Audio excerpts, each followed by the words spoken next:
todas las panas marchando en la costa, por todas las guarmis luchando en la sierra, por las amazonas peleando en su tierra, por todas las madres buscando en la patria. Cantamos sin miedo, pedimos justicia, gritamos por cada desaparecida.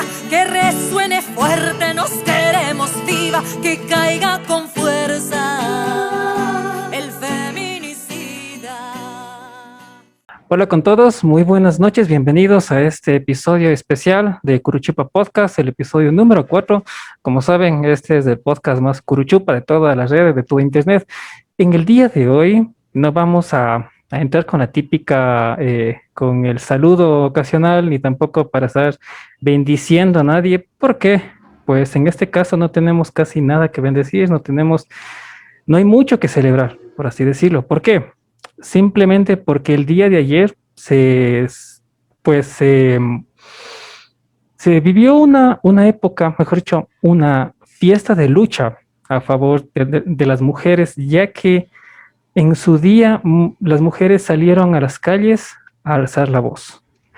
Entonces, es así como damos paso a nuestro monaguillo. Dani, bienvenidísimo, ¿cómo estás?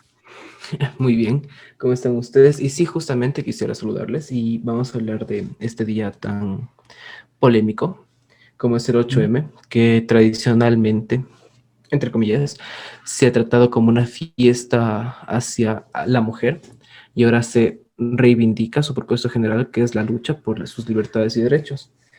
Y creo que tendremos un conversatorio con nuestros invitados sobre varios temas tocando el feminismo, el 8M y sus variantes. Exactamente, Dani. Bueno, pues comencemos rápidamente. Como primera invitada tenemos a Andrea Calle Crespo. Ella es arquitecta graduada en la Universidad de Cuenca con masterado en diseño arquitectónico hospitalario de la Universidad de Buenos Aires, de la UBA. Y también me estabas comentando que hiciste un curso sobre identidad de género. Cuéntanos un poco más, Andrea. Buenas noches. Hola Santi, sí, bueno, te cuento que es sobre temas de política pública con enfoque de género en lo que hemos estado ahondando. Y bueno, saludar a todos, todas y todes. Gracias por el espacio, me parece muy importante que abrir estos espacios para conversar, para dialogar y para también tocar dudas, inquietudes o simplemente para hacer del quehacer diario este tipo de conversaciones, ¿no? Que muchas veces se manejan como tabús y en realidad no lo son, es parte de nuestra vida, es parte de lo que vivimos y sentimos a diarios como hombres y como mujeres y como sexogenéricos que nos manejemos. Creo que es importante este espacio, así que aplaudo esta iniciativa y lista para lo que desees, compañeras, así que ustedes dirán. Perfecto. Y como siguiente invitado también tenemos a Rafa Hidrogo Espinosa. Muchos de ustedes le deben conocer. Él es emprendedor, marketero digital, coworker, como tiene que ser. Y también es parte de los colectivos fotográficos que ha estado desarrollando en la ciudad de Cuenca. Y también es activista femenino, pero de una manera independiente, que eso es lo interesante. Rafa, ¿cómo estás? Bienvenido. Gracias, Santi, Dani, y qué gusto, André. Mucho gusto y saludos a todos, todas y a todos quienes están escuchando este podcast, que de Curuchupa parece no tener mucho. No tenemos nada. No, bacán. Como decían los Lelutier, por oposición, el significado es por oposición, así que Claro. qué gusto, gracias por la invitación. Debo confesarles que fui muy crítico, fui muy, no sé si reacio es el término, pero me pregunté mucho por qué invitaban a un hombre a este espacio, siendo que me considero totalmente una persona que apoya desde su propia trinchera el movimiento feminista, y sin embargo me sigo preguntando el día de hoy si es que los hombres debemos o no identificarnos como feministas. Yo creo que desde la propia masculinidad o desde las masculinidades, cosa que casi no se conversa aún, podríamos aportar mejor desde nuestras propias identidades. Así que agradezco la invitación, pero dejo sentada esa pequeña inquietud, ¿no? que me nació apenas me hicieron la invitación, y Santiago te lo supe transmitir, ¿no? Claro que sí. Gracias por el espacio y espero que mi perspectiva, yo he trabajado con Fundación Sendas ya 3 años y medio más o menos. Ujú. He trabajado su comunicación digital, he hecho fotografía y he estado inmerso mucho, vinculado mucho a movimientos sociales en general y qué mejor que hacerlo desde un enfoque de género. Así que gracias por la invitación. Muy bien, Rafa. Bueno, para comenzar, comencemos con, ¿qué les parece con un poquito de haciendo historia? Falta un Oiga, invitado, acaba de otro sonar invitado. un invitado. Sí, me esperan un segundito. Bueno, aquí tenemos diversidad para todo, la verdad. Comencemos con un poco de historia, más que nada. ¿Desde cuándo comienza todo eso del 8M? Pues como todos sabemos, en el año de 1908 fue cuando las mujeres se pusieron bueno, no se pusieron los pantalones, sino alzaron la voz, es la manera correcta de referirnos a esto. ¿Y por qué digo eso de 1908? Simple, porque ellas en una fábrica de textiles en Estados Unidos, pues se atrincheraron. Entonces ellas quisieron reclamar sus derechos legales, sus derechos civiles, menos horas de trabajo, más tiempo para ir a ver a sus familias y obviamente una remuneración mucho más equitativa y mucho más igualitaria, tanto para ellas como para los hombres. Es así que la historia nos cuenta que pues los dueños de la fábrica, al parecer, según la historia, dice que atentaron contra esa fábrica y la incendiaron, en donde perdieron la vida decenas de mujeres, siendo el 8 de marzo su día especial. Como decimos, todos los años se celebra, entre comillas, el Día de la Mujer, pero no así desde hace unos cuantos años, desde el finales del siglo XX, comienzos del siglo XXI, que estos movimientos sociales, que la nueva izquierda, como se le conoce, hay un autor que escribe el libro negro de la nueva izquierda, en donde le toma estos movimientos sociales como una nueva izquierda. Tal vez ustedes están de acuerdo con tomarle esto como una nueva izquierda o es la visión de aquellas voces que estuvieron calladas durante todo el tiempo, durante toda la historia, por así decirlo. ¿Cómo lo ven ustedes? Bueno, Santi, primero comentaste que el tema del feminismo no es que sea uno solo, ¿no? No es un feminismo único. Cuando estamos hablando de feminismo tenemos que entender que el feminismo está partido definitivamente en dos áreas, el occidental y el del sur. Cuando estamos hablando del tema occidental, estamos hablando de un feminismo radical, liberal, socialista, por así decirlo, que se contrapone con los feminismos del sur, que son los feminismos del sur, son los feminismos negros, son los feminismos comunitarios, los indígenas, te puedo hablar de los latinoamericanos. Y bueno, sí, cuando estamos hablando en el año que tú especificas, como un feminismo socialista, es uno de los feminismos que se implantaron en ese momento porque estaban en contra del capitalismo. ¿Sí? Entonces, hablando que el capitalismo es el que sostiene el tema del machismo, el tema del patriarcado, entonces justo en esa etapa estamos hablando como que del feminismo socialista que cae por las fechas, ¿no? Entonces, ahí es como una nota, ¿no? Porque siempre cuando hablan de feminismo se entiende y se visualiza las imágenes que vemos en el Facebook. Todo lo que vemos en el Facebook se normaliza como el feminismo. Ese es el feminismo, las que se desnudan, las que luchan por el aborto, las que... Sí, hay varios feminismos y cada quien tiene una idea y se reivindica en su origen, ¿no? Y no es que esté equivocado, no es erróneo, cada quien tiene su punto de partida, su ciencia, pero sí hay que entenderlo, ¿no? Sí hay que como que comprender que no existe un único feminismo, existen varios, cada quien tiene su bandera potente. Estamos hablando nosotros desde los feminismos del sur como feminismos comunitarios, contrapuesto al feminismo occidental, que es el individual, y la mujer como hablando de la sexualidad libre, sí estamos hablando del área occidental, porque sí, la mujer es libre sexualmente, ¿no? Y ahí tocamos esos puntos bien álgidos del tema de el placer en la sexualidad de la mujer, que es un tabú súper grave, el tema de la masturbación en la mujer. Y sí, esto está reivindicado en un feminismo occidental. Y por eso te digo, cada uno tiene sus pros. O sea, cada uno aporta al feminismo desde sus teorías para poder formar como este paraguas enorme, ¿no? De la teoría feminista. Pero sí hay que sentarse como en una postura, yo creo que todos manejamos una postura, ya sea comunitaria, latinoamericana, negra, porque hay un feminismo negro que es muy distinto, porque las vulnerabilidades que ellas tienen son mucho más altas. Entonces, por ahí más o menos va el tema a lo que haces referencia, Sani. Ok. Otro de los temas que se habla mucho con eso del feminismo es que se está viendo ahora, bueno, hoy en día, que tenemos que ser partícipes del rompimiento, como se conoce, del status quo, o sea, de lo que está predicho, de lo que está predeterminado en nuestra sociedad.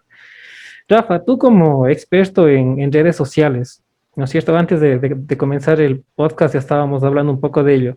¿Cómo le ves tú a lo que se considera, o lo que tú estabas comentando antes de empezar, como el ruido en las redes sociales? Es decir, las voces que las mujeres alzan, o que todas las mujeres, incluido mujeres y hombres, y los colectivos también LGBTI, alzamos frente a estas posturas. ¿Tú cómo lo ves de esto? ¿Es este punto? ¿Se está rompiendo el status quo como tal o es simplemente algo pasajero? No es pasajero, mira, es permanente el camino de... No hay una nueva izquierda. La izquierda no es una forma conservadora, no es una forma determinada. Por eso a la izquierda se le llama progresista, o se le vincula con lo progresista, porque termina siendo una eterna evolución, una eterna búsqueda, ¿no? Una forma de romper ese status quo que por el otro lado la derecha intenta conservar. Y por ello las alas conservadoras de estas tendencias ideológicas son vinculadas con la derecha, que no son necesariamente los mismos. Termina siendo la izquierda el lado que se mueve, el lado dinámico, y la derecha el lado de mantener, el lado de conservar. Entonces, cada ala tiene sus propias características. El querer conservar te mantiene en una zona segura. Entonces el discurso es sencillo, es decir, sigamos con las cosas como están, porque mañana no habrá incertidumbre, seguiremos igual. La izquierda, por su lado, pivotea, ¿no? Utilizando términos de emprendedor, ¿no? Pivotea, está probando, va por un camino, se equivoca, regresa y va por otro lado. Pero es que eso mismo es parte de un desarrollo, de una dinámica social que intenta buscar caminos nuevos, que intenta reivindicar en muchos casos los derechos o preconcepciones que a lo mejor estaban mal. Entonces, ¿qué pasa? Que yo noto también en tu forma de hablar que cuidas mucho lo que dices, ¿no? Porque hoy en día tenemos que cuidar muchísimo lo que decimos, cómo lo decimos, qué libros estamos sacando como referencias bibliográficas. ¿Por qué? No es porque seamos hipersensibles y que no podamos aguantar una palabra o dos, es porque hoy en día los niveles de conciencia son distintos. Entonces, si tú pones en el debate que por qué Pepe Le Pew fue cancelado y que por qué no sé qué ha sido cancelado, es porque hoy en día tenemos un chip distinto. Entonces, no es que solamente para la tecnología nos llegan nuevos chips a la cabeza, ¿no? En dinámicas sociales los chips siguen actualizándose, a veces las actualizaciones no son buenas, a veces las actualizaciones son malas. Yo creo que hay que mantener una visión así, pero hay que entender que hay cosas que hoy en día ya no son aceptables. Si habría una caricatura que mostrara la esclavitud como parte de su narrativa, estoy segurísimo que hoy, no todo el planeta, no, por cierto, el 80-90% del planeta diría, no, eso está mal. Entonces está mal y está cancelado y no asoma más. Hoy en día, lastimosamente, el porcentaje no es tan drástico en respecto de los feminismos en general y lo que te impone estas nuevas formas de relacionarse hombre y mujer, ¿no? Entonces, uno de estos fenómenos es el tema del acoso y que se presenta con el tema del Pepe Le Pew, y me parece que la gatita, porque no es una zorrilla, ¿no? Es una gatita, Kitty algo creo que se llama, Kitty la gatita, algo así. Ella es acosada insistentemente por el Pepe Le Pew, que le besa, le abraza y la man ya no sabe cómo decirlo y déjame en paz. Claro. Entonces, claro, la generación de cristal, ¿no? Y la bomba de la generación de cristal y la generación de concreto. A mí personalmente no me gustan esas categorizaciones innecesarias, ¿no? De los progres, los fachos, los conservadores, los cristales, los baby boom. No me importa porque creo que tienes, ¿para qué vas a categorizar? Pero lo que sí necesitamos tener es conciencia de lo que sucede con esas percepciones sobre esos fenómenos. Entonces, hoy en día ya no soportamos que una mujer o un hombre o quien fuese, más las mujeres, obviamente, históricamente han sido lastimosamente más vulnerables en este tipo de relaciones de poder, lastimosamente, pues son quienes son las víctimas de acoso general, ¿no? Entonces, hoy en día ya no aceptamos. Simplemente no se acepta, ya no es chistoso las bromas que hacían nuestros viejos, nuestros abuelos antes, capaz que para ellos era chistoso, pero hoy en día ya no es chistoso. Así como a lo mejor muchas de nuestras bromas para nuestros hijos o nietos ya no lo serán, no más. Exacto. O sea, Rafa, quería preguntarte tu postura sobre la cultura de cancelación, justo que estabas ahora hablando de eso. Y obviamente se entiende la concepción de Pepe Le Pew, que es una caricatura que ya casi cumple 80 años, un poco más. Entonces, obviamente, los conceptos que manejaba la Warner en ese entonces no tienen nada que ver con lo que tenemos nosotros ahora. Pero, por ejemplo, poniendo casos un poco más actuales, como fue el caso de Johnny Depp, que fue fuertemente cancelado, aunque después se demostró que él era la persona que es maltratada, y aún sigue siendo cancelado en algunos medios.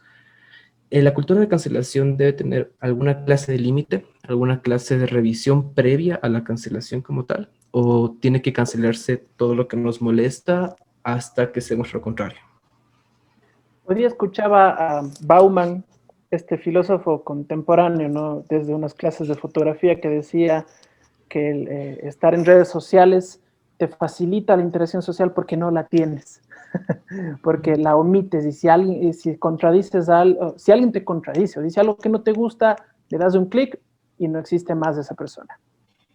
Yo creo que en el otro extremo es complicado generar una burbuja en la que todo el mundo te acepta y te dice sí a todo lo que tú piensas. Entonces eso se llama el fenómeno de cámara de eco. Si simplemente escuchas a quien te da la razón, no es positivo.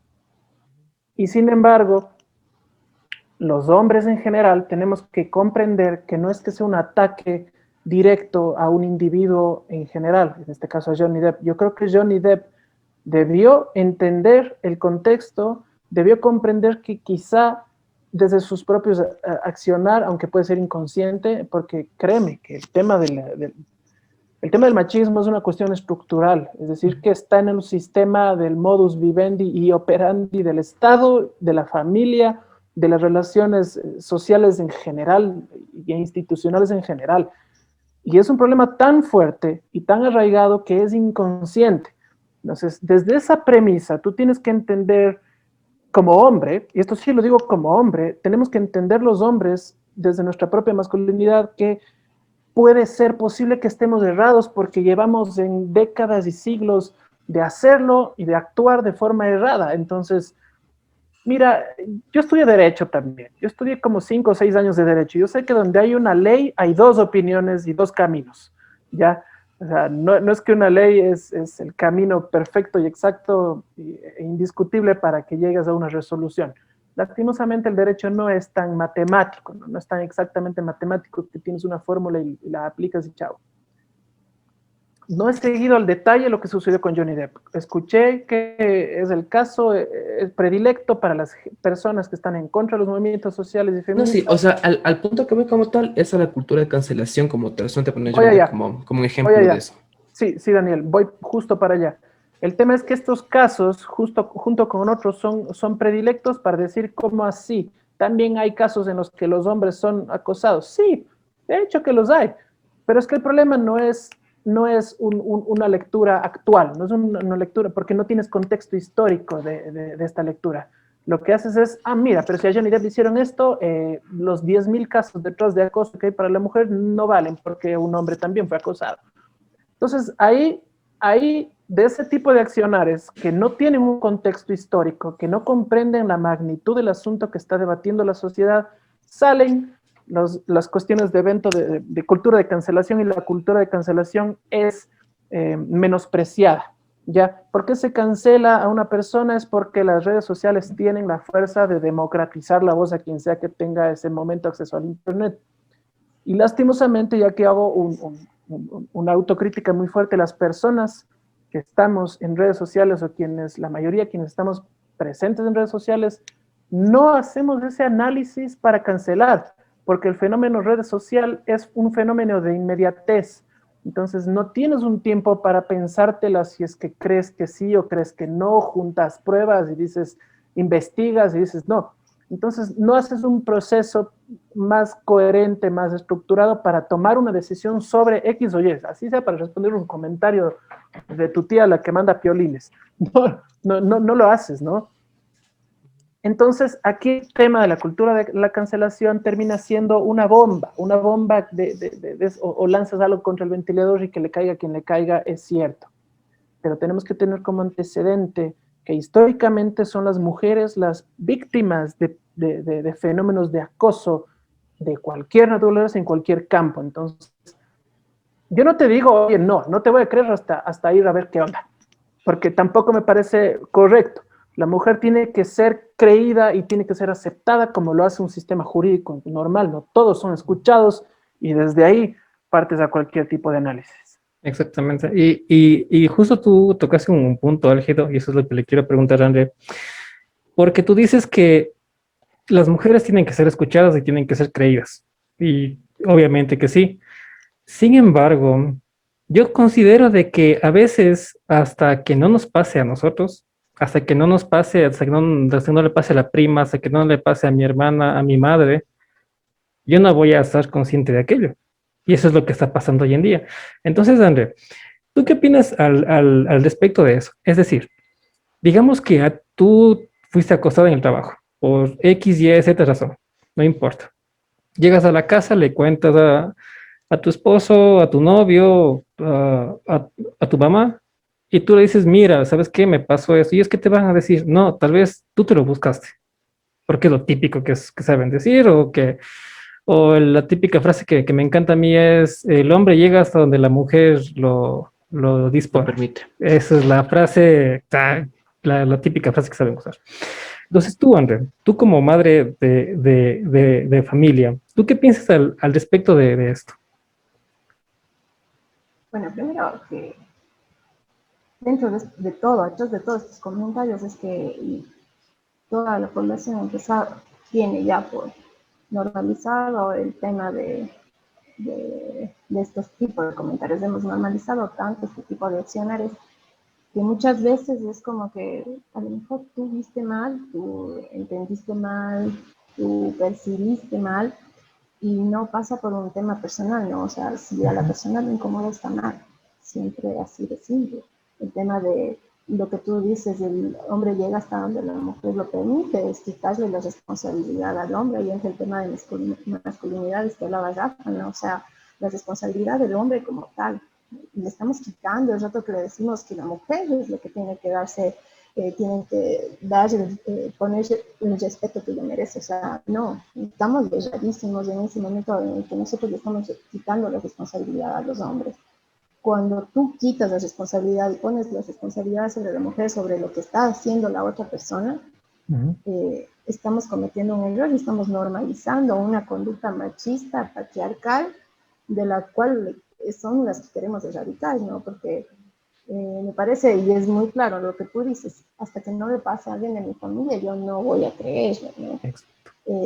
Pero la idea es evitar, la idea es, y por eso decía, es hablar en el quehacer diario. O sea, ahí es donde nosotros vamos formando este tipo de, y normalizando este tipo ya de conceptos en el que eso no es algo normal y que no está bien, ¿sí?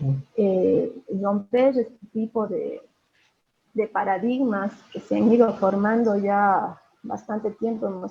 Tenemos una construcción que venimos heredando de nuestros padres, de nuestros abuelos, de nuestros amigos, en la propia universidad, en el propio colegio, hablando de bullying, el tema de visual, de cómo debe verse una mujer, de lo que se espera de una mujer, esta construcción social que tenemos en lo que si tú eres una mujer hermosa, entonces tú debes aceptar todo lo que te dicen, y si eres igual.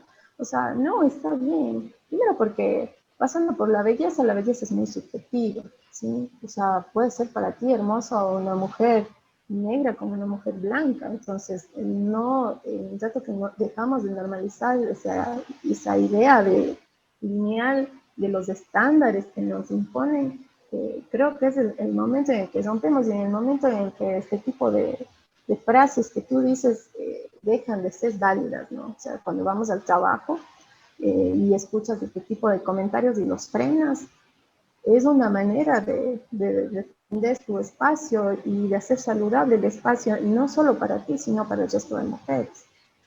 Y me parece como que es importantísimo dejar de normalizar, dejar de hablarlo como un tabú, o sea, el típico de religión y, bueno, la sexología post-tabú, es religión y el tema de la política no se habla porque crea discrepancias en la familia, cuando serían temas que deberían comentarse en esos espacios, porque es ahí donde estamos formando a nuestros familiares, a los niños más pequeños que te escuchan, todos aprenden escuchando y viendo a su familia, ¿no?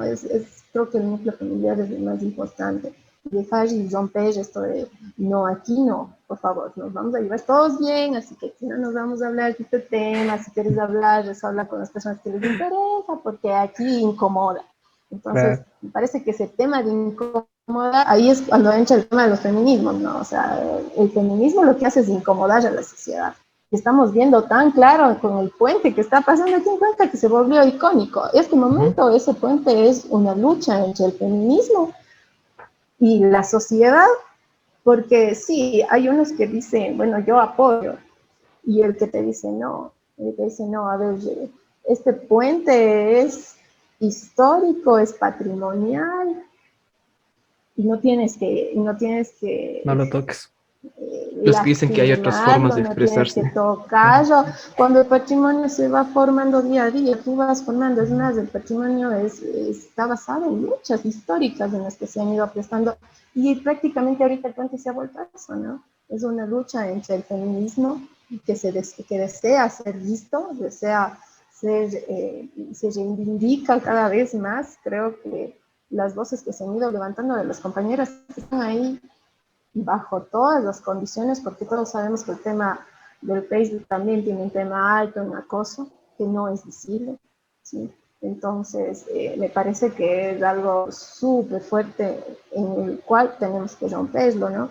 O sea, yo sí considero que esto de dejar de normalizar los comportamientos, de empezarse a sumar hacia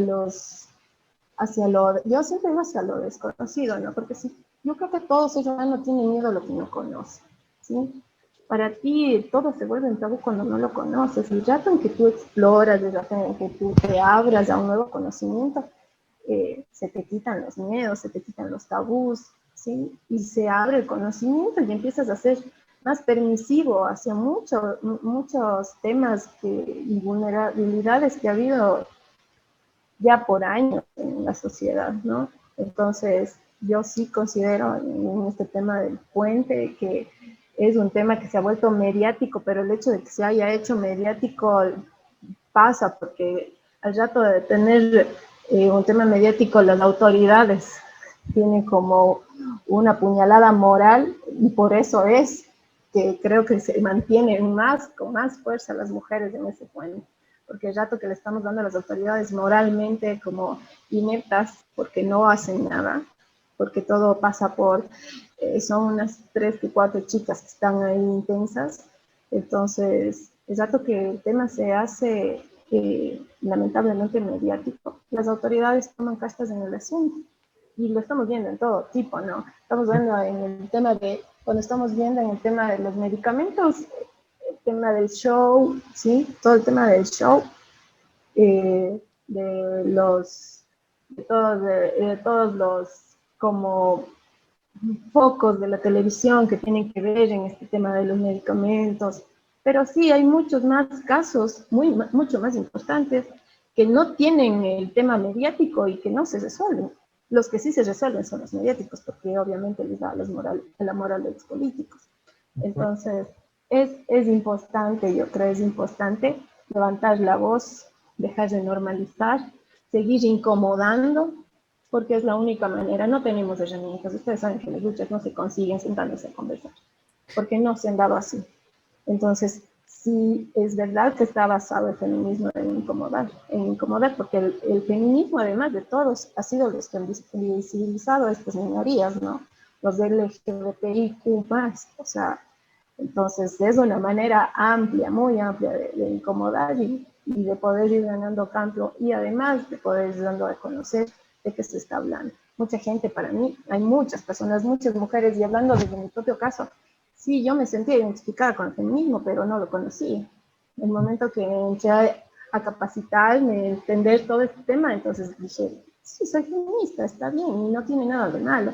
Pero hay muchas mujeres que están identificadas, pero que tienen este miedo, ¿no? Porque el tema de todo este tema de construcción social en donde te señalan, donde hay un señalamiento como las locas, todo lo que tú quieras, hace que se vuelvan yacias al momento de reivindicarse como son. ¿Sí? Bueno, en realidad todas somos, yo creo que todas estamos poniendo el hombro, porque todas somos mujeres, todas somos madres, todas somos hijas, y sabemos la importancia de la mujer en la sociedad. Simplemente que tenemos como este miedo por todo el tema que se ha ido armando, ¿no? O sea, una construcción social patriarcal que justifica todo el tema del hombre, como siempre el androcentrismo ahí, donde se entra al hombre como irracional y toda la mujer como la sentimental, la susceptible, y por ahí va la cosa, ¿no? Yo eso planteo, ¿sí? Claro. Bueno, quiero rescatar lo que tú dices de, sobre todo esta parte del puente. A mí me parece que es una lucha entre el feminismo y una sociedad curuchupa, tan curuchupa como es la cuencana. Por eso muchas veces es difícil que algunas chicas den el siguiente paso de entrar a la militancia en el feminismo como tal. Y quiero rescatar también esta parte que decías de la educación que debemos tener tanto hombres como mujeres en el feminismo.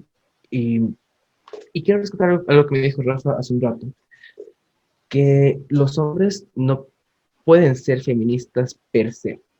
Quiero que me expliquen un poco por qué un hombre no puede ser feminista y cuál es el rol de los hombres en la lucha feminista, que me imagino que no es lo mismo.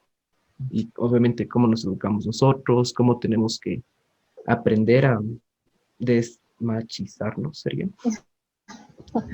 Para... Bueno, no es desmachizarte, pero bueno, en realidad los hombres se les considera como aliados al feminismo, ¿sí? Son los aliados al feminismo. Entonces, sí, los hombres hay muchos movimientos, por ejemplo, hay movimientos en los que existen hombres detrás, ¿sí? No son visibles, pero están hombres detrás de esos movimientos y se manejan como aliados porque lo son. El tema de las masculinidades es un tema clarísimo, es volver a aprender a lo masculino, a lo real, ¿no? Cuando el tema de en qué te ayuda la casa, creo que es el ejemplo más grande, cuando alguien me dice, bueno, llega y dice, oye, ¿en qué te ayuda? O sea, no ves la casa, no ves la ropa, no ves la cocina, no ves los baños, que no se ve en donde estamos viviendo, es un ejemplo. Entonces, el rol del hombre es hacerse cargo de sus responsabilidades. Ese es el gran reto, ¿no? Hacerse cargo de sus responsabilidades, dejar sus beneficios atrás, porque ese hombre tiene sus beneficios. Creo que lo hemos visto, yo vengo de una carrera técnica en donde prácticamente una arquitecta mujer era bastante, pero bastante, y además que no soy muy vieja, ¿no? O sea, tengo 33 años, no es que estamos hablando de una mujer que fue arquitecta y ya tiene 50, o sea, imagínate. Y a pesar de eso, todavía yo tenía profes en los que decían, no, ustedes mujercitas no pueden ser arquitectas, este es un tema de hombre. Entonces, claro, los hombres tienen beneficios desde que arrancan, porque ellos son los racionales, nosotros somos las emocionales. Entonces, ¿y por qué? ¿Y por qué se da esto? Porque los hombres sí son emocionales, no es que no lo son, lo que pasa es que se han minimizado ese sentimiento. Eso tienen que sentirlos a solas y en el baño o donde no se les vea. Cuando en realidad tiene que serlo, porque somos humanos, tenemos sentimientos, todos, no necesitamos esconderlo. Pero sí, el tema de la masculinidad, como se la está, creo que ahorita es como un punto que está como un boom, porque además ya ha empezado como a salir en las redes el tema de la masculinidad, es generar este tipo de responsabilidades, de respeto, y empezar a entender que vamos a manejarnos no desde la igualdad, porque cuando estamos hablando de la igualdad es que todo es igual, que se mantiene la estructura como está, y todos vamos a poder acceder, sino desde la equidad. ¿Qué quiere decir equidad? De que tenemos que tener como hacia las mujeres y hacia las minorías, tenemos que entender que hay un punto en el que no estamos pidiendo a nosotros solo ser iguales, sino también ser reparados. Toda esta historia que tenemos, ¿sí? Por todo el tema que nos han vulnerado, nos han mancillado, hemos sido siempre la última rueda del coche, ahora estamos pidiendo equidad. Entonces, equidad y igualdad es muy, muy diferente, ¿sí? Ya no solo queremos ser iguales al hombre, porque no necesitamos, todos somos seres humanos y simplemente somos iguales, sino además queremos la equidad, en donde se nos repare con creces lo que en años anteriores hemos sufrido. Entonces, André, ¿y ahí cómo viene, sería esta reparación para por conseguir la ejemplo, y equidad? eso, a ese ejemplo iba, por ejemplo, en la reparación cuando estamos hablando de la paridad en la política, ¿sí? Es un tipo de reparación, que es, por ejemplo, lo que ustedes, yo creo que cuando estamos ahora en época de campaña y al inicio, ¿por qué era obligatorio una mujer ahí? O sea, ¿por qué? Primero que nos muestre que es proba, o sea, que tiene una buena carpeta, porque si no, yo no voto por ella, porque me obligan a votar por una mujer. Porque una mujer obligatoriamente tiene que estar ahí. Es por esto, es por el tema de equidad, porque nos tienen que reparar. La sociedad política y civil tiene que separar a las mujeres y a las minorías. ¿Sí? ¿Por qué no, por ejemplo, iba a decir, ¿por qué no? ¿Por qué a los hombres sí no les decimos, claro, ellos sí pueden lanzarse como candidatos políticos porque a ellos no necesitamos ver si sus carpetas son probas o no? ¿No es cierto? Pero a las mujeres sí. Es más, había muchos comentarios en los que te decían, si la mujer tiene una buena carpeta, por mí que vayan todas las autoridades de mujeres. No, es que no funciona así. Es un tema de equidad, es un tema de reparación social, lo que estamos exigiendo. Entonces, cuando tú entiendes como esta pieza de juego en la que te dicen que arman y rompen cabeza de otra manera y te dicen bajo lo técnico, que me demuestre que es capaz, tú te estás diciendo, no necesito demostrar que soy capaz, porque por equidad y porque me están reparando históricamente, yo tengo el derecho a estar ahí, ¿sí? Y además que es una votación. ¿Sí? Si estoy ahí es porque estoy representando a una población, no es que estoy porque me lancé solita y ahí caí, ¿no? Entonces, ahí creo que más o menos es lo que tú me estabas preguntando, Daniel, de cómo y dónde entra el hombre. Entonces, sí, entra a desaprender todo, a Andrés, quitarse estos beneficios de muchas maneras, ¿no? si me No permites sé, tú, complementar Rafa, lo que lo dices, decías. André, justo es, o sea, no lo pudiste decir mejor y yo creo que más que nada es complementarte en la idea de que es muy fácil para las personas decir, ¿cómo así que en un concurso de oposición y méritos, como decir las elecciones, no pasemos ahora a los concursos de oposición y méritos, ¿cómo así que por ser mujer tiene más puntos? ¿Cómo así que por ser de la comunidad LGBTI tiene más puntos? Que por ser afro, LGBT y mujer tiene más puntos. Es muy fácil desde una perspectiva simplista y actual decir cómo así que esa persona tiene más ventajas.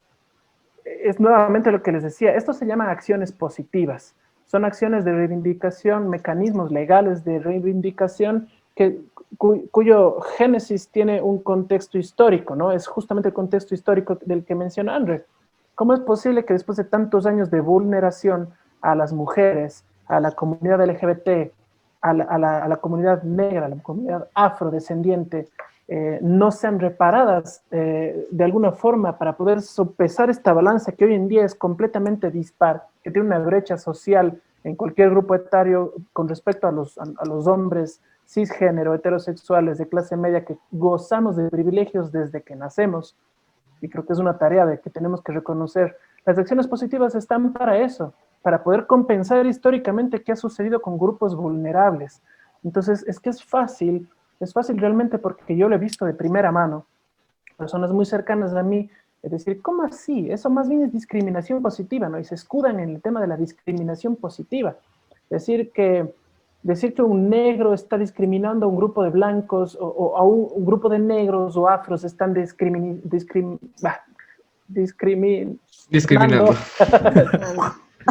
discriminando a una persona mestiza o blanca del grupo. Hay gente que sostiene que eso ni siquiera es discriminación, que no es discriminación. Quizá es una especie de abuso, pero no puede denominarse, categorizarse como discriminación, porque la discriminación no puede deshacerse de todo el material histórico que tiene detrás del concepto de discriminación y de racialización. Entonces, si a vos te da la gana de botar al tacho de la basura años, siglos y cientos de años de discriminación, entonces ahí puedes hablar pero no creo que podamos permitirnos ese lujo. No. Nada más para complementar lo que decía André. O sea, la discriminación siempre se da, sacando tus palabras, de un grupo mayoritario a un grupo minoritario. No podría darse nunca al revés. Se podría entender como un grupo, como un tipo de violencia hacia la raza o el género, más no discriminación per se. Correcto, entiendo, correcto. Es justamente así. Estoy intentando buscar el contenido porque hay una página en Instagram que es muy buena, que trabaja mucho, se llama Afroféminas, @Afroféminas. Tiene una compilación muy interesante de lo que hablábamos al inicio, de lo que hablaba André, de las distintas corrientes del feminismo, y desde Afroféminas ellos aportan con teoría muy resumida y claro, con bibliografía para poder profundizar. No se puede hablar de discriminación mientras tengas un contexto histórico. No puedes decir que está un negro discriminando a un blanco o una mujer discriminando a un hombre. No puedes. Tienes que ser consciente, tienes que ser empático con la historia, porque como hombre tienes que entender que tienes un privilegio de entrada, o sea, de entrada. En cambio, las mujeres tienen una desventaja de entrada, además de los distintos y múltiples roles que tienen en su día a día, como muchas veces como madre, como ama de casa, y encima en un rol profesional o a veces hasta académico. ¿Cómo? Realmente es cómo, ¿no? ¿Cómo logras como ser humano lidiar con tantas aristas de tu vida sabiendo que todos los pesos están contra tuya, ¿no? Creo que es una cuestión que los hombres tenemos que entender, que tenemos que no solamente entender y comprender que puede tener significados y profundidades distintas, sino empatizar y trasladarlo a una acción. ¿Qué acción vas a hacer? Entonces, eso es, creo, el principal reto hoy en día de qué pasa con las masculinidades y cómo los hombres, desde nuestra posición privilegiada, podemos hacer algo en el día a día, en conversaciones, en pequeñas acciones que permitan balancear, ¿no? Equiparar las balanzas. Claro, y también hay muchos... Sí, sigamos. Y el tema de la masculinidad y el tema de hablar también el tipo de apoyo, por ejemplo, es el tema de la carga psicológica que lleva la mujer, que no necesariamente es visible. ¿Sí? Tú ves lo que ella tiene que hacer por los hijos, tiene que hacer en la casa, tiene que hacer en el trabajo, y cuando es independiente, sino solo en la casa, que es un trabajazo. Pero también va el tema de la carga psicológica, ¿no? La mujer ahorita está trabajando, pero está pensando que cuando llega a la casa tiene que hacer la comida, que está pendiente de comprar esto, que está pendiente de hacer lavar la ropa, ¿sí? Es como que la cabeza de la mujer está llena. Y ese peso psicológico es el que estamos hablando también, que debería cargar el hombre, ¿no? Entonces, claro, el hombre, ¿en qué parte y de qué manera está apostando en ese peso psicológico que lleva la mujer? Sí, históricamente, porque a ti te crían desde pequeñita, ya, por ejemplo, yo desde que era niña, en que tenía que ver a mis hermanos menores, que son hombres, por ejemplo. Entonces yo sabía que si llegaban mis papás tenían que haber comido, tenían que haber estado bien, o sea, es como un peso Tienes que encargarte de su crianza por el hecho de ser mujer. Y así, ¿no? O sea, así. Entonces, aunque parezca que no se hace mucho, pero el hecho de que psicológicamente el hombre cargue con ciertas responsabilidades también, y ahí va el tema, ¿no? La responsabilidad. Hay que ser unos responsables de la relación. Claro, o sea, ahí en ese punto, por ejemplo, de lo que tú estabas hablando sobre la responsabilidad tanto del hombre como de la mujer, hay muchas personas que tal vez después de ver esto o escuchar esto, van a decir, pero ok, o sea, démosle todo el beneficio a la mujer, ya ayudemos a la mujer. Entonces dejemos que el hombre se cargue todo. Entonces ya que la mujer, o sea, porque siempre va a haber uno o dos hitos, como decimos. que por ahí va a salir, que por ahí va a salir y decir, entonces ya, entonces que el hombre se cargue todo y nos vamos a martirizar y hacer los Tanto se mártires. quejan. Exacto, entonces para que no te quejes ya, entonces no hagas nada, ya, no hagas nada. Entonces, hay que entender, y para las personas que nos estén viendo ahorita en Facebook Live y para los que nos escuchen en YouTube también y en Spotify, hay que entender que esta lucha, este feminismo, este 8M, no es solamente el Día Internacional de la Mujer, no es una lucha mujeres versus hombres, LGBTI versus heteros, negro contra blanco. O sea, no es una lucha de bandos, es una lucha conjunta. O sea, hemos estado revisando en este momento varios puntos en donde hemos visto que la historia se ha puesto, sí, que la balanza está desproporcionada, como decimos, está del otro lado. Entonces, de que va a tomar muchísimo tiempo para que esto cambie, va a tomar muchísimo tiempo. ¿Cuánto? Pues algunos estadistas decían que tiene que pasar aproximadamente casi 200 años para que la mujer recién acceda a sus derechos mínimos. Imaginen, o sea, ni nuestros hijos, ni nuestros nietos, ni la siguiente generación va a ver ese cambio. Quinta generación. La quinta generación va a ver ese cambio, si es que llega a ver ese cambio. Entonces, a lo que voy es lo siguiente, que no salgan, por favor, las personas que estén viendo esto, en serio, no malinterpreten esas palabras, pero lo que queremos decir es que no dividamos este concepto en dos bandos, porque no somos hombres versus mujeres, como ya dije, somos uno solo, es una sola sociedad. Entonces, abrimos estos espacios para que la sociedad cambie, para que la sociedad crezca como tal. Digamos que el día de mañana las mujeres consiguen lo que quieren. Chévere, bien por ellos. Y aún así seguirán necesitando más. Porque como decimos, hay una frase la repetimos mucho, que se ha repetido mucho con los hombres, y es la siguiente: el hombre siempre, el hombre donde sea, cae parado, o siempre cae de pie donde sea. ¿Por qué? Que somos gatos, o sea, ¿por qué nosotros vamos a caer de pie? O sea, no, pues, brother. O sea, Permíteme, Santi, me parece interesante lo que dices, porque yo creo que podríamos enfocarlo siendo rebelde y siendo contracorriente, como suelo ser siempre. Podríamos hablar de bandos, pero hay que identificar el otro bando, porque el otro bando puede no ser el otro género, hablando solamente en lo binario, ¿no? Hombre y mujer. Puede ser un sistema, que de hecho para mí lo es, puede ser un sistema que está estructurado de cierta manera. Entonces, si tú piensas que que es hombre contra mujer, que la cuestión es que como así los hombres somos los enemigos de la cuestión, pues también somos los enemigos porque no hacemos nada para que ese bando, que es el sistema, termine reestructurándose de la forma en la que creemos que debe ir mejor, en la que creemos que debe ser distinto. Si una persona dice yo soy apolítico, si una persona dice a mí no me metan en sus problemas, yo ni feminismo ni machismo, saben decirlo, ni feminismo ni machismo, como si fuesen los antagónicos. Esas personas en realidad están del lado del opresor.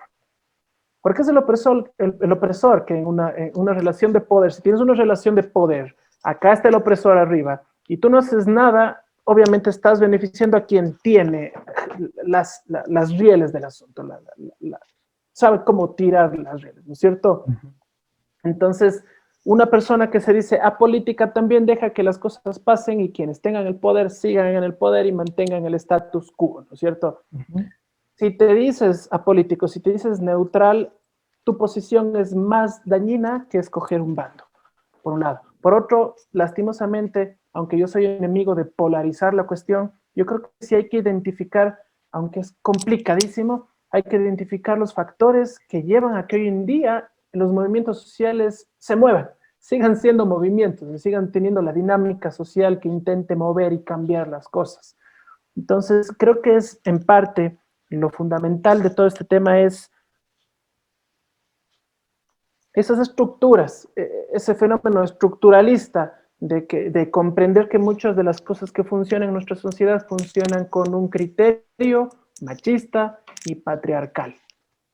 ¿Y por qué? Seguramente mucha gente dice, ay, que el patriarcal, que el patriarca, que Dragon Ball, ¿qué es esto? Dragon Ball. O sea, de todo dicen, ¿no?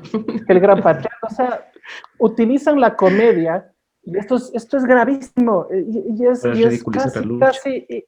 correcto, correcto. Los memes validan argumentos de una dinámica social. ¿Cómo es posible que un meme te valide argumentos de dinámicas sociales que han sido estudiadas O te por invalida. siglos, por distintos, o te invalidan, claro, o, invalidan o se burlan, son la vara. Literalmente es una falacia ad hominem hecho dibujo. Claro, son falacias normalmente, entonces depende el género o la categoría de falacia que quieras, escoge la que quieras y Claro. haces un meme. Es Entonces, un dibujo. ¿qué pasa? Que esa falacia se convierte en verosímil una vez que haces reír a alguien. Entonces, en la fotografía hay una cosa súper interesante que hablábamos justo ayer con la profe del curso que estoy siguiendo, que se llama María Inés Armesto.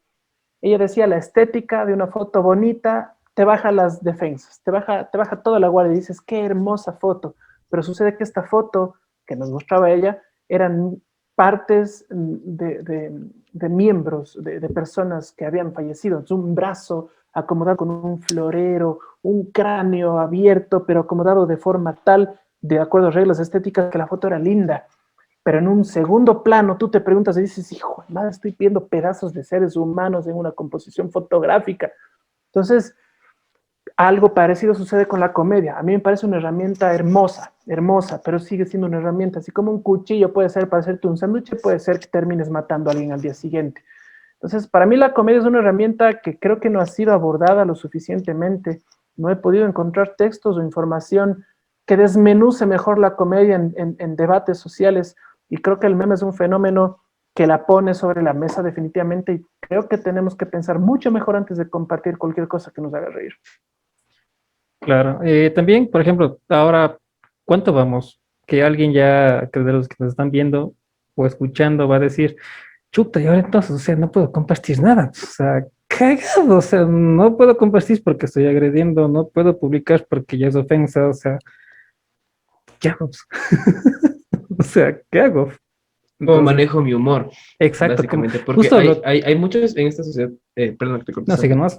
Hay muchos en esta sociedad tan curuchupa, cuencana, específicamente en esta sociedad, que se jactan de tener humor negro y maquillan sus taras, por ponerle un nombre fuerte, en el humor negro. Ajá. Yo, por ejemplo, a mí me gusta el humor negro, aunque no comparta muchas cosas. De primer plano, bueno, con los años he aprendido a hacer un análisis después de reírme. Soy una persona que tiene la risa muy fácil y soy muy idiota para reírme a veces. Entonces veo algo de humor negro, me mata risa ese rato, pero después es como que a ver qué está pasando, qué es lo que está detrás de esto.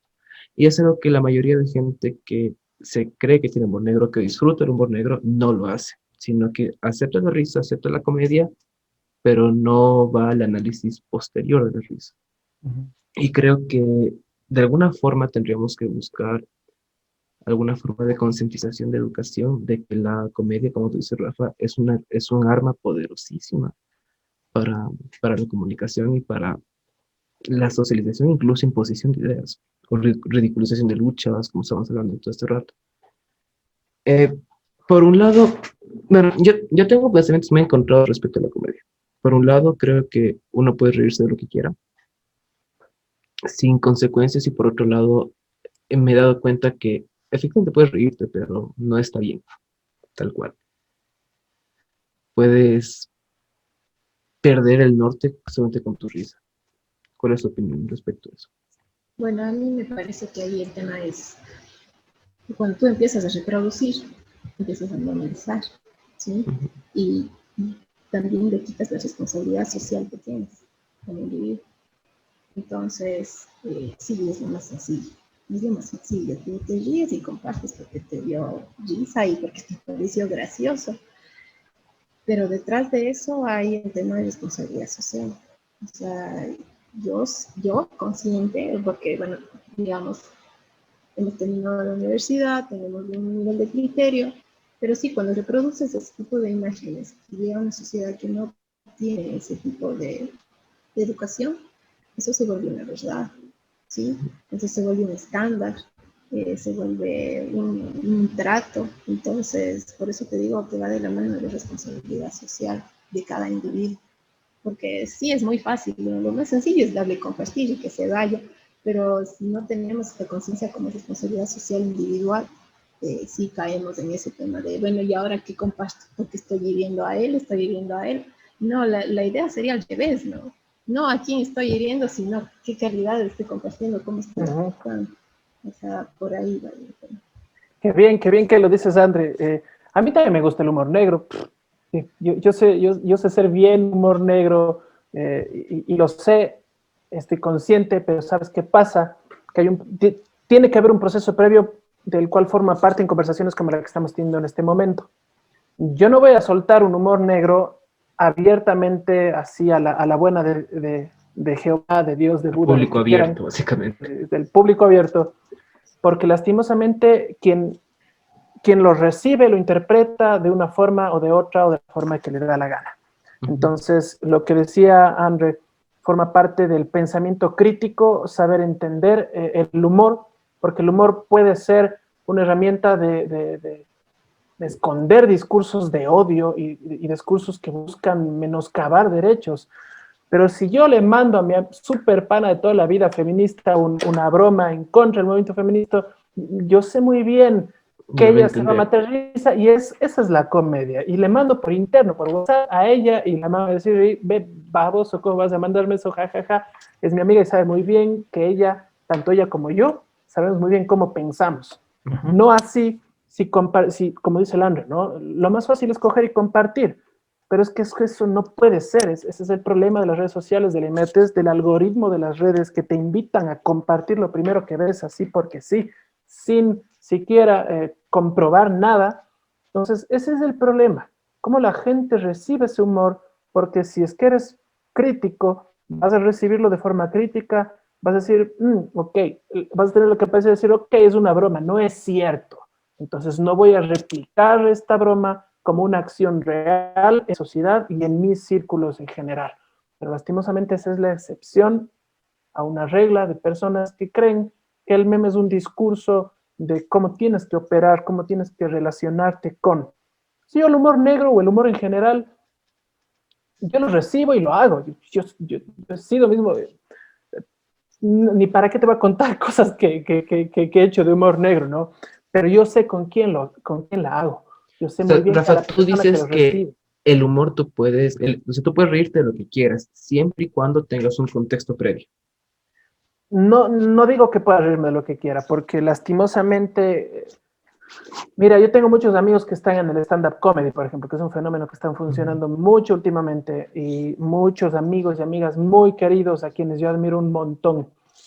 Y sin embargo, creo que tienen que trabajar un poquito mejor la conciencia que hay detrás de las bromas y cómo emiten esas bromas a diestra y siniestra. Ahí hay un debate bien interesante que yo no lo tengo claro. Entonces, si tú me preguntas qué es correcto y qué no es correcto, no lo sé. Y no tengo por qué venir a hacerme el gurú de la verdad de absolutamente nadie. Yo recibo la comedia, comparto o no comparto y critico desde mi propia posición, sabiendo que yo mismo puedo estar equivocado, pero prefiero mantenerme en ese nivel crítico y prefiero equivocarme. No hay en absoluto nada malo de equivocarme y el día de mañana decir, oigan, me equivoqué, el humor negro está muy bien, háganlo como quieran, diestra y siniestra, boten la mierda al ventilador y no importa. Que le caiga al que sea. Que le caiga al que... Pero puede que no, pues puede que no. Yo creo que en este momento yo estoy abanderado del pensamiento crítico y el pensamiento crítico tiene que ir de la mano de cualquier mensaje que tú recibes en general, de por el medio que fuese, de la forma que fuese, sea comedia o sea lo que sea. Incluso lo que estamos diciendo hoy, a las personas que este momento están escuchando por cualquiera de las plataformas, vayan y busquen la forma de mandarnos al cebo, pero con categoría, con argumentos. No serán malos, medio bonito mandar en el cebo. Pero háganlo ejerciendo ese pensamiento crítico. Yo creo que eso es importantísimo, cómo tenemos que operar en general con cualquier mensaje que recibamos, sea de la naturaleza que sea. Sí, rogaría. Para las personas que nos estén escuchando, si es que quieren hacer el caso del Rafa, no hay ningún problema en comentarios. Igual eso se va a subir a YouTube.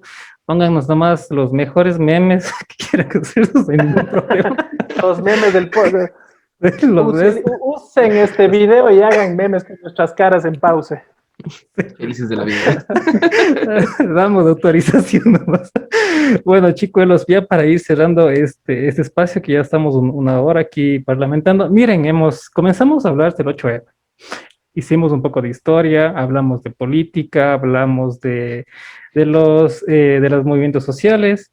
Ahora quisiera invitarles a que en una frase resuman para ustedes qué significa 8M y qué esperan para los siguientes días, porque mucha gente dice, se acabó el 8M y hoy día es 9, mañana es 10 y se acabó. Claro, o sea, de aquí hasta el próximo año. Entonces, André, te invito a hacer ese ejercicio. En una frase, para ti, ¿cómo verías no solamente el 8M, sino el 9M, el 10M hasta el 31D? La frase es una reivindicación constante de la mujer en la sociedad, que visibiliza a las minorías, que se empodera de sí misma para poder luchar por los que no tienen voz. Perfecto. Rafa. Y aquí a los siguientes días, pues nada, seguirnos aliando, porque no es que es la lucha de una persona, de un movimiento, somos varios los que estamos luchando de diferentes trincheras que los minorías. Tampoco ni siquiera de un solo día, desgraciadamente. No es de un solo, todos sabemos que estamos de un solo día, y como lo digo, ¿qué más de ejemplo que ser muy responsable de nuestras acciones? Yo creo que eso es lo más importante. Perfecto, Hirijillo. Rafa, ayúdanos por favor con tu pensamiento final. Sí, yo creo que la frase, me quedo con la frase de André. Yo rescato el tema de la reivindicación, y que no tiene que haber un día como excusa para hacerlo, sino que tiene que ser un ejercicio diario, en nuestras propias relaciones diarias, en nuestros propios pensamientos, que creo que es lo más difícil. Pero más que nada, antes que la frase, yo quisiera sacar a la mesa, a la conversación, y que espero que se extienda al debate en redes, sobre lo sucedido hace poco con el puente, ¿no? Con la amenaza de un grupo determinado que se autodetermina facho, seguramente por fascista. Yo quisiera que tengan la oportunidad de leer un pequeño discurso que da Umberto Eco sobre el urfascismo. Me parece que es...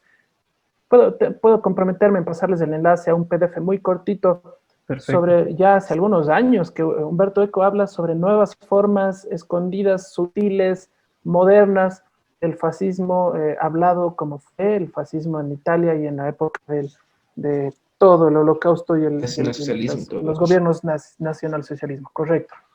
Entonces, lo que yo quiero dejar muy, muy en claro, y creo que es un tema importante, porque en España y en Europa los movimientos que se denominan ultraderecha y fascistas han tenido un auge, han tenido un aumento que creo que acá estamos todavía menospreciando, que yo creo que acá no estamos dándole la importancia que debería, en el sentido de que debe ser abordado en debates sociales. Entonces yo quisiera dejar sentada la invitación a las personas de que entiendan que Cuenca no es facha, primero, ¿no? Cuenca para mí no es facha. Cuenca puede ser Curuchupa y lo que quieras, pero Cuenca es una ciudad hermosa y tóxica.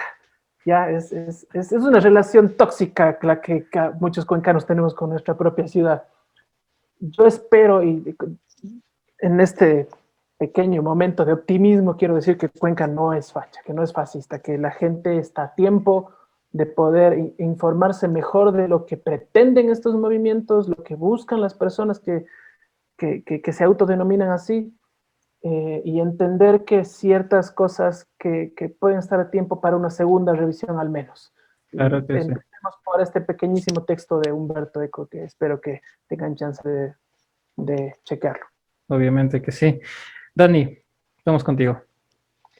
Sí, como siempre, igualmente que la sesión anterior, me gustaría cerrar que no tengamos miedo de debatir y de conversar en nuestros hogares. Es la base de la evolución y de el reaprendizaje dentro del hogar.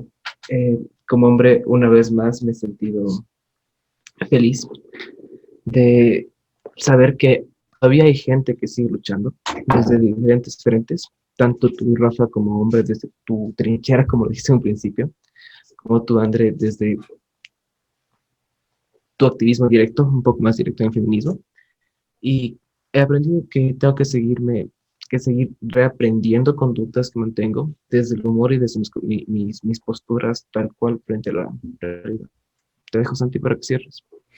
Muchas gracias, Dani. Y pues sí, como comentamos, voy a rescatar algo que dijiste, Rafa, y es sobre Cuenca, sobre la Cuenca Facha. Y voy a tomar las palabras de lo que estaba viendo el día domingo estábamos escuchando en la 961, que comentaban de que Cuenca no es facha, ni fregando, o sea, no es facha, porque no hay una élite que esté jodiendo al movimiento social, o sea, nos jodemos nosotros mismos. Y aquí entre nosotros cuatro y las personas que nos estén viendo y que nos van a escuchar próximamente, pónganse la mano en el corazón. ¿Quién es élite? O sea, brother, perdóname, y frega. Tal vez el Dani, que sea medio élite, el blanquito, bonito. Tal vez el guagua, pero de los demás no, entonces no podemos hablar de eso. Y claro que queda abierto ese tema para hablar aquí. Y quiero hacer también una invitación pública para que estén presentes en una nueva emisión. O sea, sería un honor para nosotros también tener otra conversación un poco más profunda, un poco más abierta, igual sobre temas que estábamos tocando, el fascismo, sobre el stand-up y la comedia, sobre los memes, responsabilidad social y demás. Amigos míos, para cerrar, recuerden que pueden seguirnos en nuestras redes sociales. ¿Sí, Rafa? Una última cosita. Síganos. Creo que es interesante lo que dices de este ejercicio de autodefinición sobre si somos o no somos élite. Yo no creo que seamos élite ni que estemos dominando el mundo, como hay muchos poderes económicos detrás que pueden estar determinando muchas cosas, ¿no? Uh-huh. Pero lo que sí somos somos privilegiados, los cuatro que estamos aquí. Sí, el hecho de que estemos conectados a un internet tranquilamente a las 11:22 de la noche, uh-huh, así porque sí, sin que se corte, ¿no? Y que no hayamos tenido que caminar una cantidad determinada de kilómetros y después arriesgarnos a regresar a casa, somos personas privilegiadas. Y creo que es un ejercicio que yo hago constantemente, desde el mismo hecho que me has invitado. ¿Cómo así me invitas a mí a conversar estos temas? Me sentí una situación extraña, pero sé que si es que tú conoces que yo estoy involucrado en esto es porque también tengo acceso al internet permanentemente y estoy conectado con... Todos esos son ejercicios de autoidentificación de privilegios que los tenemos, que los tiene André, Daniel, Santiago y yo.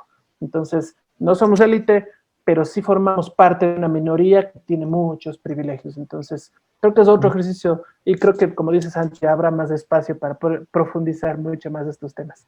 Pero clarísimo que sí, o sea, como tú dices, somos la parte privilegiada, es verdad, de la ciudad, la parte privilegiada de la sociedad, y como parte privilegiada, invito también a quienes están conectados, porque ellos también son la parte privilegiada. Todos los que tenemos acceso a Internet somos parte privilegiada. No necesariamente tener el iPhone X Plus 12, 13, no sé qué iPhone salga, o sea, no sé. Pero sí somos la parte privilegiada, solamente como dijiste tú, con tener conexión a Internet, con estar sentaditos, la camita lista, somos parte privilegiada. Y como tal, yo mando un mensaje que como privilegiados, no como élites, ojo, privilegiados, ayudemos a los colectivos sociales a alzar la voz. Y que más que ahora que tenemos todas esas facilidades de redes sociales y demás fuentes que nosotros también podemos poner ese granito de arena. Como decimos, la lucha no es para hoy día, no es para mañana, es para toda la vida. No, nuestros hijos no lo van a ver, nuestros nietos tampoco. Como decía Dani, de aquí a la quinta generación tal vez comiencen a haber cambios, pero ese cambio se inicia desde hoy, desde las partes que tenemos, exacto, desde las partes que tenemos esos privilegios y de los que somos y de los que deberíamos hacer ese autoanálisis, ese mea culpa, como buenos curuchupas cuencanos, mea culpa en el pecho, dos padres nuestros y a mimir, como se diría. Y ahora sí, muchísimas gracias a nuestros invitados, a André, Rafa, muchísimas gracias. Invitarles para que nos sigan en nuestras redes sociales, en Facebook, en YouTube como Curuchupa Podcast, también en Spotify, si nos escuchas por radio, al igual que en Castbox, Google Podcast y en la plataforma digital que tú quieras, Twitter, hasta en Namekusei nos vas a encontrar. Muchísimas gracias, chicos, por estar aquí y repito la invitación para cuando ustedes deseen en una nueva oportunidad, pues sentarnos a conversar, reírnos un poco y esperemos que la pandemia pase para hacerlo presencial. ¿Quién quita que se dé la oportunidad también para hacerlo presencial? Sería Muchachos, magnífico. sería demasiado. Muchachos, Vacúnense, muchísimas por gracias. favor, todos vacúnense. Ya, gracias. Con cualquiera, pero no con la China, no serán malitos. Chao, Sinovac. Aunque sea con la rusa. Muchachos, muchísimas gracias y como decimos siempre, ahora sí, después de haber conversado todos estos temas, vayan con la bendición de Taita Dios en la radio más curuchupa de todo internet. Muchísimas gracias y hasta pronto.